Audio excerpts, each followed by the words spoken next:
Et une semaine après sa rentrée, une journée qui pourrait déjà être décisive pour le gouvernement. Vous allez nous expliquer, Michaël Darmon, bonjour. Bonjour. Selon vos informations, Michaël, une ministre est pressentie pour rejoindre la Commission européenne. Et effectivement, et tout dépend de l'annonce très attendue qui doit partir de l'Elysée. En effet, c'est aujourd'hui la date limite pour décider qui sera commissaire européen français dans la nouvelle commission dirigée par Ursula von der Leyen.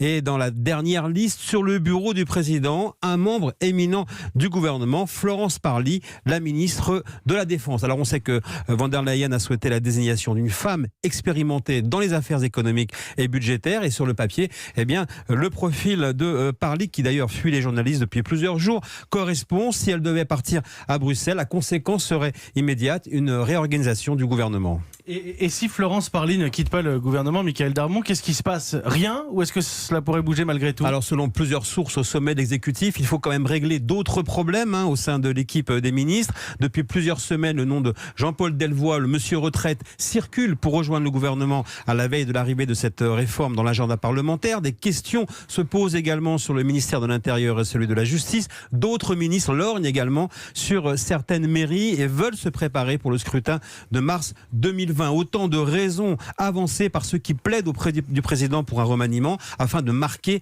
et d'incarner l'acte 2 du mandat Macron. Lors de sa rencontre la semaine dernière avec la presse, le président n'avait pas écarté la possibilité, s'il faut faire des réaménagements parce que certains n'y arrivent pas, on le fera, avait-il répondu. Et depuis cette petite phrase au gouvernement, on retient sa respiration. Quant à Pierre Moscovici, commissaire sortant, eh bien, il a dans la poche une promesse renouvelée encore récemment par le président Macron d'être nommé à la Cour des comptes. Mais selon nos informations, il n'a pas encore donné sa réponse officielle. Les informations de Michaël Darmon pour Europe 1.